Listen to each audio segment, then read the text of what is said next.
할렐루야, 반갑습니다. 군산 셀이고 람바늘 셀인 고지영 성도입니다. 반갑습니다. 먼저 이 자리에 이 시간에 주님께서 저희 삶을 어떻게 인도하셨는지 하나님의 선하심과 신실하심을 자랑하고 영광 돌리는 시간을 갖게 하심을 감사합니다. 저는 할머니부터 엄마까지 남묘 호랭개교를 믿는 가정에서 자라 중고등학교까지 예수님을 부인하며 살아갔습니다. 그 당시 저는 예수님 시대는 과학이 발달하지 않아 발휘하는 성령이 아닌 사람에 의해 잉태되었다는 것을 밝혀내지 못한 것뿐이며 예수님은 많은 이인 중에 한 명에 불과하다 생각했었습니다. 그런 저는 학력고사가 끝나고 대학교 입학하기 전 친구와 친구의 엄마로부터 전도를 받아 처음 교회를 가게 되었습니다. 처음 교회에서 생활은 낯설고 어색한 문화였습니다. 예수님이 누구인지 설교만으로 알기는 어려웠고 귀에 잘 들어오지도 않았고 단지 하나의 문화로 생각되어 어색하였지만 교회 생활에 싫지만은 않았던 것 같습니다. 그러던 중 대학교에서 동아리를 들지 않겠다던 저는 어울리는 친구들이 기독교 동아리를 가입하여 같이 가게 되었습니다. 물론 참석은 거의 하지 않았고 그곳에서 하는 성경 공부 모임도 하지 않았습니다. 그해 겨울방학에 1학년이라면 누구나 받아야 하는 훈련이 있다 하여 받게 되었고 훈련 중 마지막 과정인 2인 원팀으로 모르는 사람에게 복음을 전하는 미션이 있었습니다. 그때 생각에 말씀도 모르고 예수님이 정확히 누군지도 모르는 내가 어떻게 복음을 전한단 말인가, 말도 안 돼 라는 생각과 그냥 읽어주기만 하면 된다니까 그냥 해보자 생각하고 훈련에서 배운 대로 읽어주기만 하다 어느 고1 여학생을 만나게 되어 복음책을 읽어주었고 예수님을 영접하겠냐는 질문에 영접하겠다며 기도문을 울며 따라하더군요. 그때 전 참으로 당혹스러웠습니다. 예수님이 누구시길래 이 친구는 울면서까지 영접할까 생각하며 입으로는 영접 기도문을 읽어주며 머리로는 혼란스러움이 가득했습니다. 그 여학생을 보낸 후 제 가슴에는 뭔지 모를 뜨거움이 있었고 이유 모를 눈물만 계속하여 흘렀습니다. 그때 몰랐지만 영접 기도문을 읽어주며 저 또한 예수님을 인격적으로 영접하였다는 걸 나중에서야 깨닫게 되었습니다. 전도 훈련을 받은 후부터 예수님이 누구인지 궁금해졌고 더 알고 싶은 마음이 가득해져 예전에 선배가 성경 공부하자 하면 핑계만 대던 저는 오히려 성경 공부해달라며 쫓아다니는 모습으로 바뀌어져 있었고 동아리와 교회에서 하는 모든 게 좋았고 즐거웠습니다. 그렇게 생활하던 중 교회에서 귀신 들린 청년을 교회 명예 목사님과 담임 목사님, 성도님들이 모여 귀신을 쫓아내는 그런 사건을 보며 충격을 받았습니다. 성경에서 나온 사건들이 실제 사실이구나. 귀신이 있다면 하나님도 계시겠다는 생각을 하였습니다. 그러나 시간이 지나면서 하나님이 나를 사랑하시지만 기도하지 않거나 말씀대로 살지 못하면 하나님을 또 기쁘시게 하지 못한다는 죄책감과 심지어는 정말 하나님이 살아계신가 하는 의심이 들 때도 있었습니다. 그러던 어느 날 교회에서 혼자 기도할 때였습니다. 하나님께서 살아계시다면 저에게 방언을 주세요. 제가 방언을 말하게 되면 하나님께서 살아계시다는 걸 의심하지 않겠습니다. 그렇게 기도한 후 얼마 지나지 않아 놀라운 일이 일어났습니다. 제 혀가 꼬이며 방언을 말하기 시작하였습니다. 너무 놀라 시간 가는 줄 모르고 방언으로 큰 소리로 기도하며 고백했던 것을 기억합니다. 그때부터 하나님은 살아계신 분이라는 것을 한 번도 의심한 적이 없습니다. 이렇게 하나님께서 살아계셔서 함께 하시는 삶을 경험한 후 우리 가족들도 구원받기를 사모하게 되었습니다. 가족을 위해 기도하는 중에 아버지와 남동생이 교통사고를 크게 당하는 일이 있었습니다. 큰 수술이 진행되었고 몇 번의 죽음의 고비도 넘기게 되었습니다. 그때 교회 목사님과 성도님들의 중보 기도가 있었고 또한 그 과정에서 하나님께서는 저에게 기도하라는 사인을 주셔서 기도하게 되었고 환상을 통해 아버지께서 살아 회복할 것을 보게 하셨습니다. 그날 오후 마음에 준비하라는 의사의 말을 받아들이지 않고 아버지는 살아나게 될 것임을 의사에게 담대하게 말하였습니다. 그 다음날 아버지를 면회하러 들어가 깜짝 놀라지 않을 수 없었습니다. 하나님께서 환상으로 보여준 모습 그대로 산소 호흡기를 떼고 앉아서 환하게 웃으며 저를 맞이하고 있는 모습을 볼 줄은 정말 몰랐습니다. 단지 살아난다고로만 생각했지 환상으로 본 모습 그대로 계실 줄 생각도 못했으니까요. 그렇게 아버지와 남동생은 2년여간 병원에 입원해 치료를 받던 중에 예수님을 영접하고 하나님의 자녀가 되었고, 그 후에 어머니와 언니도 교회를 다니게 되었습니다. 아버지는 중환자실에 계실 때 많은 놀라운 체험을 하고 성령님의 은혜로 방언을 말하며 어머니와 함께 지금 지역교회에서 예배하며 섬기고 계십니다. 할렐루야. 이런 여러 가지 일들을 경험하며 가까운 가족에게 복음을 전하는 데는 끊임없는 섬김과 에너지가 필요하다는 것을 깨닫게 되어 결혼을 할 배우자는 무조건 믿음이 좋은 사람을 만나 결혼을 하리라 생각하며 기도했습니다. 그래서 지금의 남편을 만나 결혼하게 되었고, 기쁘고 좋았지만 결혼 생활은 행복하게만 흘러가지 않았습니다. 둘째가 돌이 안 되었을 때 남편은 어렵지만 기대하며 차린 공장이 얼마 지나지 않아 불이 났다는 연락을 받고 현장에 갔습니다.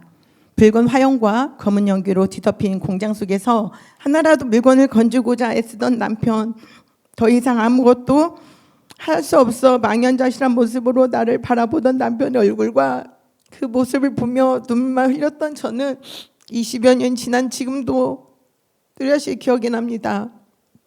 그때부터 우리 부부는 재정적으로 엄청난 압박을 받게 되어 저도 나가서 무슨 일이든 해야만 하는 상황에서 교회 사모님의 배려로 어린이집 교사로 일할 수 있게 되었습니다.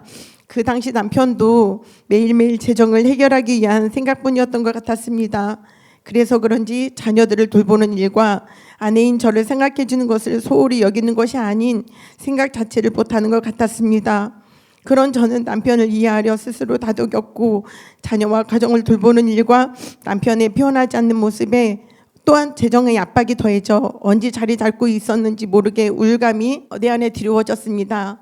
그렇지만 제 마음을 알아주시고 일해 주시는 분은 예수님밖에 없었고, 순간순간 기도에 응답하시는 신실하신 주님만이 저희 힘이라 고백하며 지냈습니다.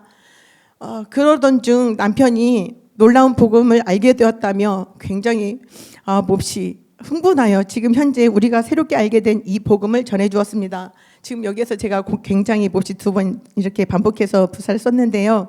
얼마나 흥분했는지 강조하기 위해서 2번 썼습니다.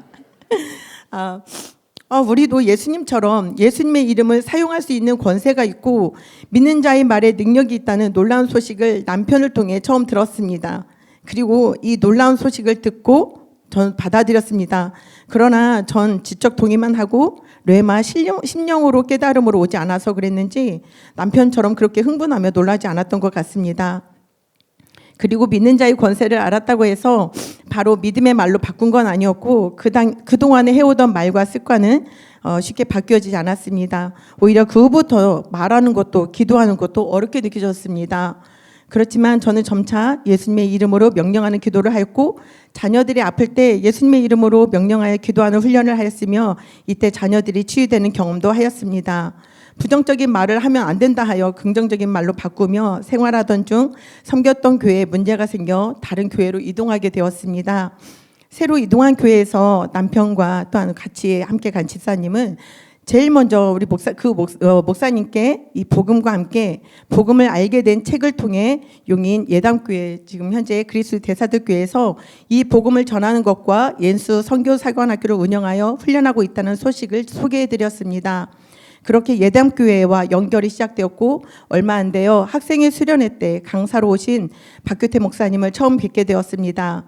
그때 목사님께서는 많지 않은 학생들임에도 최선을 다해 생명 있는 말씀을 학생들 눈높이에 맞춰 전하여서 교사했던 제가 더 도전을 받았던 것으로 기억하고 있습니다. 말씀을 들으며 생각했습니다. 우리 아이들이 자라 서울권으로 대학교를 가게 되면 저분이 목회하는 교회로 보내야겠다라고요. 이때 큰아이는 초등학교 저학년이었고 작은 아이는 유치부였는지 저학년이었는지 잘 정확하게 기억나진 않습니다. 그렇게 지속적으로 연결될 거라 생각했지만 저의 생각과는 다르게 흘러갔습니다. 몇 년이 지나 큰딸이 6학년이 되기 전 우리 가족은 그 교회를 나올 수밖에 없는 상황에 놓여졌습니다. 그때부터 우리의 방황이 시작되었고 방황하는 동안 우리 자녀들 또한 말씀에 뿌리 내리지 못하고 함께 방황하기 시작했습니다. 나는 이 복음을 알고 있었다지만 제대로 가르침을 받아본 적이 없었기에 혼합된 복음으로 상황과 환경에 따라 달리 말하고 예수님께서 이미 이루신 일들을 해결해달라, 들어달라 요청하는 기도를 하였습니다. 그 기도에 응답됨을 경험했습니다. 그러나 굉장히 제한적이고 또 제 눈높이에 맞춰 응답해 주셨습니다. 주님은 정말 눈높이를 잘 맞춰주시는 분인 것 같습니다. 예, 응답해 주시는 주님으로 저는 감사하며 지냈지만 아이들은 여전히 교회 가기 싫어하였고 가더라도 억지로 앉아 있었으며 얼굴에서는 빛을 잃은 지 오래되어 밝음도 감사도 없고 학교 생활에 스트레스와 피로에 찌어 생활했던 것으로 기억합니다.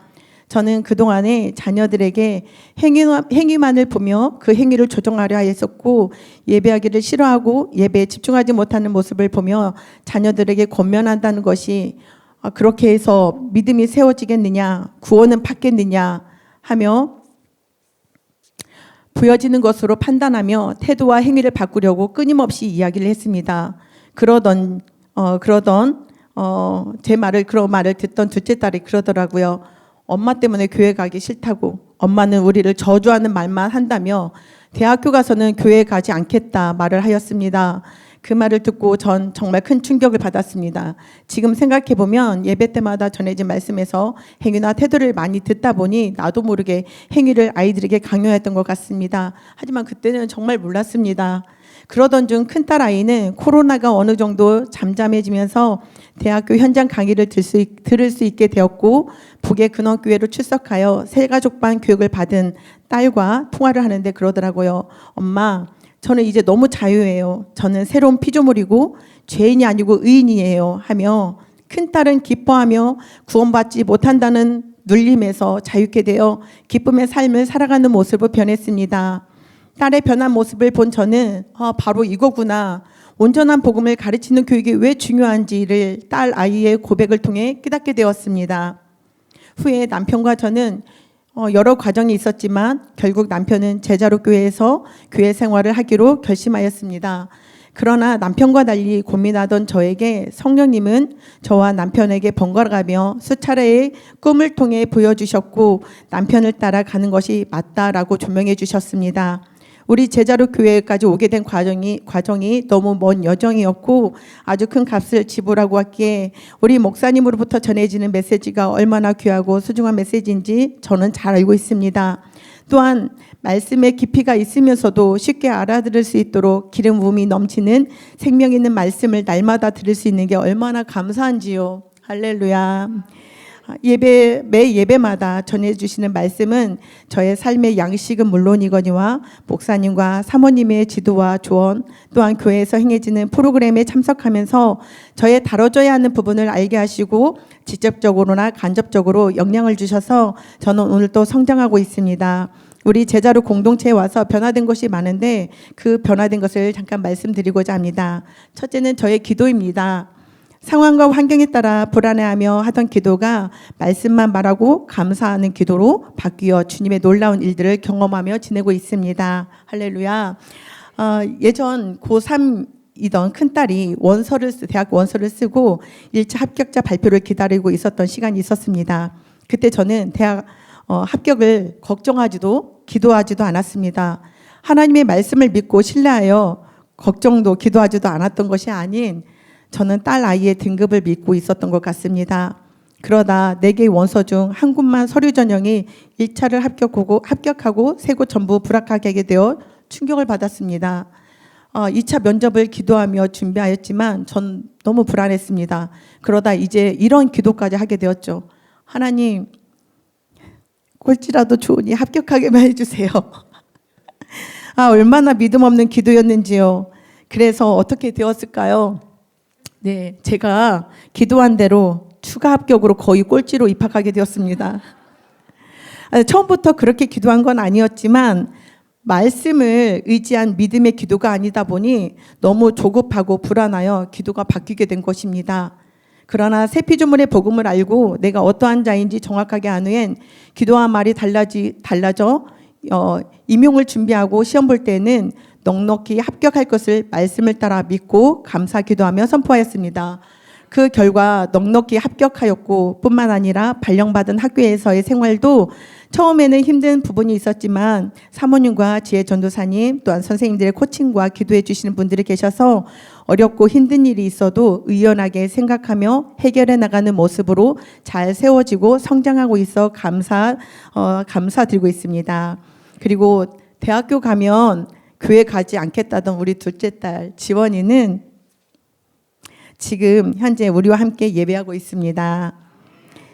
예배 자리에만 있는 게 아니라 말씀으로 잘 세워져 예수님을 사랑하고 이웃을 사랑하며 부르심을 알고 잘 성장하여 복음의 영향력을 나타내는 삶을 살 것을 믿고 감사함으로 기도하며 기다리고 있습니다. 그래서 그런지 자녀들의 삶도 각자 위치에서 선한 영향력을 나타내며 살아가고 있음을 보게 되었습니다. 둘째는 신실하고 너무 좋으신 우리 아버지께서 제가 제일 힘들어하던 남편과의 관계도 회복시켜 주셨습니다.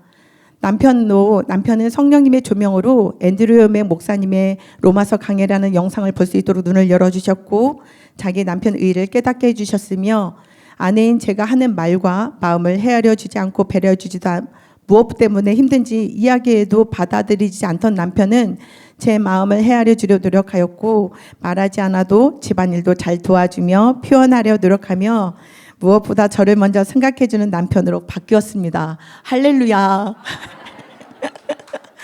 네, 셋째는 저 또한 성령님께서 남편에 대하는 태도를 바꿔야 한다는 것을 업그레이드 부부학교를 통해 조명해 주셨습니다.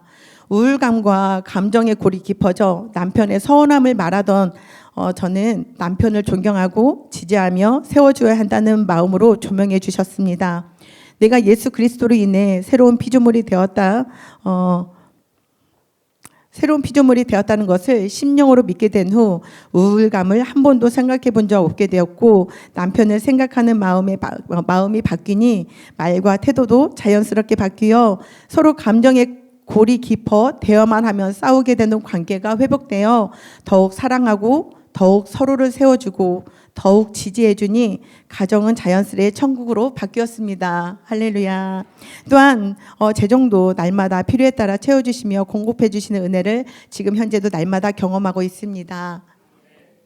마지막으로 지난주 말씀 중에 부르심을 잊어버리면 상황과 환경에 따라 말이 달라진다는 말씀에 왜 부르심을 정확하게 알아야 하고 잊지 말아야 하는지 깨닫게 되었고 저에게 새로운 떨림과 벅참의 두드림이 있었습니다.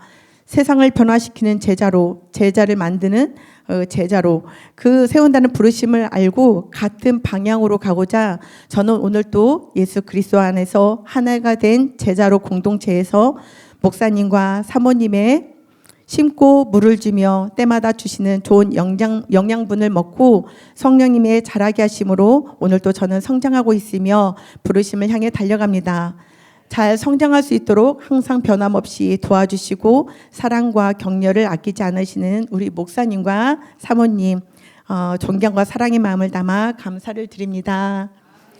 지금까지 저의 삶을 나누었던 이유는요, 목적은 단 한 가지 뿐입니다. 한 번도 잘못한 것을 질책하지 않으셨고 오히려 내 발걸음에 발맞춰 사랑으로 인도하신 나의 주님 오직 예수 그리스도만 자랑하고 높이며 저희 모든 삶을 사랑으로 인도하신 주님께 영광 돌립니다. 할렐루야. 감사합니다.